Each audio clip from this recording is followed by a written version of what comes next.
샬롬. 오늘도 주님 안에서 평안하십시오. 말씀을 주야로 묵상하는 시간 조이어스 모닝입니다. 오늘 우리에게 주신 본문 디모데전서 6장 1절에서 10절입니다. 사도 바울은 참 아들 된 디모데에게 에베소 교회 목회를 부탁하면서 특별히 5장부터는 다양한 관계 속에서 영적 지도자가 어떻게 그들을 영적으로 가이드해야 되는지를 알려주시는데, 오늘 6장 말씀 첫 부분에서는 상전과 종이 등장합니다. 같은 교회 공동체 안에 주인과 그의 종이 함께 신앙생활을 하게 되는 경우가 생긴 것입니다.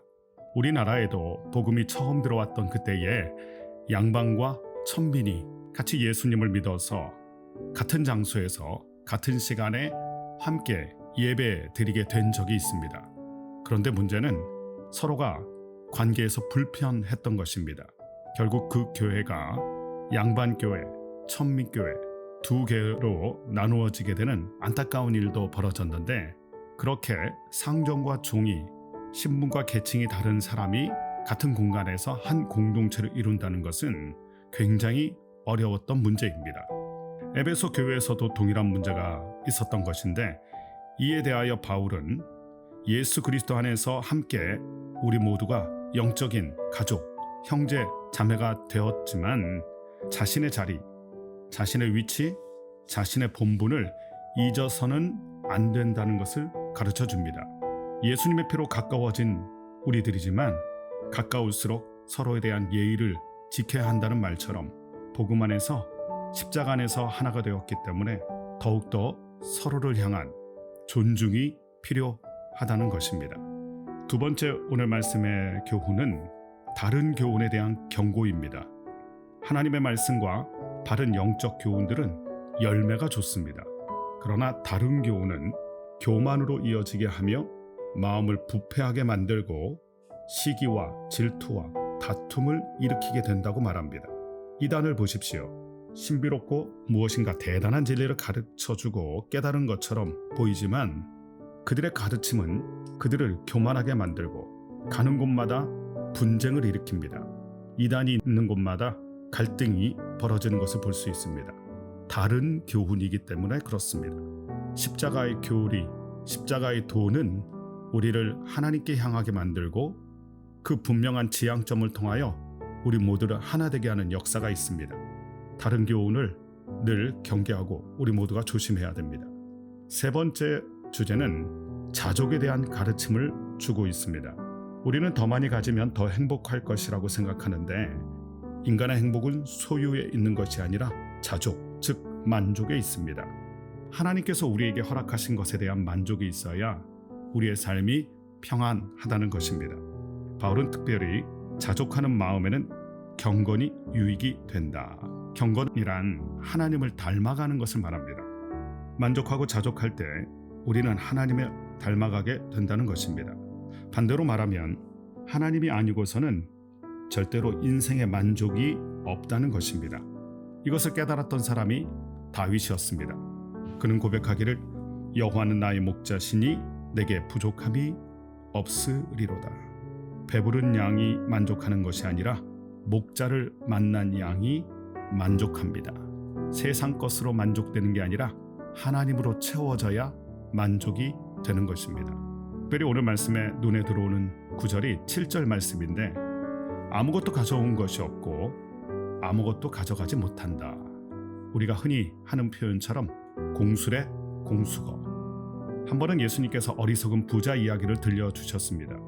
곳간에 가득 채워두었습니다. 그리고 말하기를 이제 평안히 쉬자, 마음껏 누리자.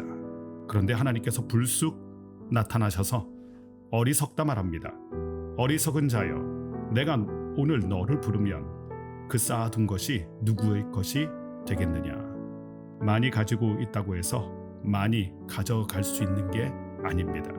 결국은 다 두고 하나님 앞에 서게 되는데 그때 우리에게 무엇이 채워져 있는가가 중요합니다. 하나님으로 채워져 있어야 하나님을 만날 때 부끄럽지 않게 될 것입니다. 여러분은 무엇을 채우고 계십니까? 하나님을 채워야 하나님 앞에서 담대할 수 있습니다. 우리가 사는 세상은 특별히 이 돈에 대한 메시지가 흘러넘칩니다. 오죽하면 유전무죄, 무전유죄라는 말까지 생겨날 정도로 죽고 사는 것이 하나님께 달려있다고 믿는 사람보다 돈에 달려있다고 믿는 사람이 더 많습니다. 돈이면 안 될 일이 없다고 믿는 그런 세상. 그러나 바울은 제발 돈을 사랑하지 말라고 신신당부를 합니다. 오히려 부하려고 하는 자들, 돈을 사랑하는 자들, 그들은 결국 파멸, 멸망, 근심하게 될 것이다. 이것이 사도 바울의 가르침입니다. 돈을 사랑하지 말라. 돈은 사랑과 연모의 대상이 아닙니다. 성도와 교회는 돈을 사랑할 것이 아니라 하나님을 더 깊이 사랑해야 돈에서 자유할 수 있습니다. 하나님을 사랑할 때 돈에 대한 집착을 버릴 수가 있는 것입니다. 깨닫는 것이 있습니다. 돈은 사랑할수록 우리로 근심하게 하지만 하나님은 사랑할수록 안심됩니다. 근심하는 인생이 아니라 안심하는 인생이 되길 주님의 이름으로 축복합니다. 오늘 말씀에 담긴 3가지 메시지가 있습니다. 예수님의 피로 가까워진 사람일수록 서로에 대한 존중이 필요하고 서로에 대한 예의가 필요합니다. 2번째, 교만과 다툼을 일으키는 다른 교훈이 아니라 여호와 샬롬을 가져오는 바른 교훈, 말씀을 붙들어야 합니다.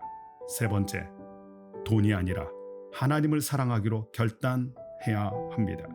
돈은 사랑할수록 우리를 근심하게 만들지만 하나님은 사랑할수록 우리를 안심시켜 주실 것입니다.